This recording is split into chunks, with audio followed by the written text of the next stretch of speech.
గాలిలో ఉండగా air India విమానం కాక్పిట్ డోర్ తీయబోయిన ప్రయాణికుల వివాదం అనుకోని మలుపు తిరిగింది. ఈ ఘటన కాసేపు హై అటెన్షన్ క్రియేట్ చేసిన అసలు విషయం తెలుసుకున్న తర్వాత నవ్వులాగటం లేదు.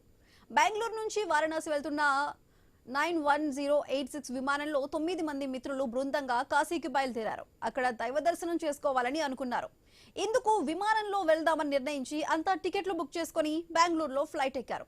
అయితే ఈ 9 మందికి విమాన ప్రయాణం ఇదే తొలిసారి.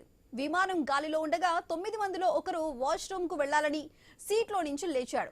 వాష్రూమ్ డోర్ దగ్గరకు వెళ్ళాక గందరగోళంలో పడ్డ ఆ ప్రయాణికుడు అక్కడున్న కాక్పిట్ బటన్ నొక్కేశాడు. డోర్ తెరుచుకుంది కదా అని వాష్రూమ్ అనుకొని ఆ ప్యాసింజర్ వెళ్లబోయాడు. అయితే కాక్పిట్ బటన్ తో డోర్ ఓపెన్ చేసినా లోపలికి వేరొకరు రావాలంటే పైలట్ అనుమతి తప్పనిసరి. అసలు విషయం తెలియని పైలట్ విమానాన్ని హైజాక్ చేస్తున్నట్టు భయపడ్డాడు.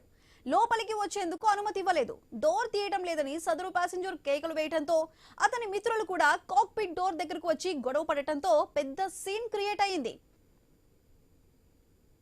అయితే విమానంలో ఉన్న వారికి ఏం జరుగుతుందో అర్థం కాలేదు. పైలట్ మరింత కంగారు పడ్డాడు. విమాన క్రూజ్ సిబ్బందికి చెమటలు పట్టుకున్నాయి. గొడవ చేస్తున్న మిత్ర బృందానికి ఇదే తొలిసారి విమాన ప్రయాణం కావడంతో ఏం చేయాలో తోచలేదు. ఇంతలో పైలట్ విమానాన్ని హైజాక్ చేస్తున్నారని చెప్పడంతో వారణాసి ఎయిర్పోర్ట్ లో సిఐఎస్ఎఫ్ సిబ్బంది అప్రమత్తమయ్యారు.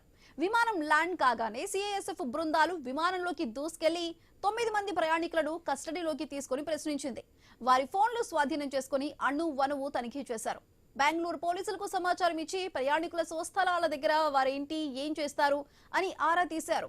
చివరకు సుదీర్ఘ విచారణ తర్వాత ప్రయాణికుడి పొరపాటు పెద్ద సీన్ క్రియేట్ చేసిందని నిర్ధారణకు వచ్చారు దర్యాప్తు అధికారులు. అయితే ఈ ఘటనను ఎయిర్ ఇండియా అధికారులు తీవ్రంగా పరిగణిస్తున్నారు. విచారణ కొనసాగుతుందని చెప్పారు.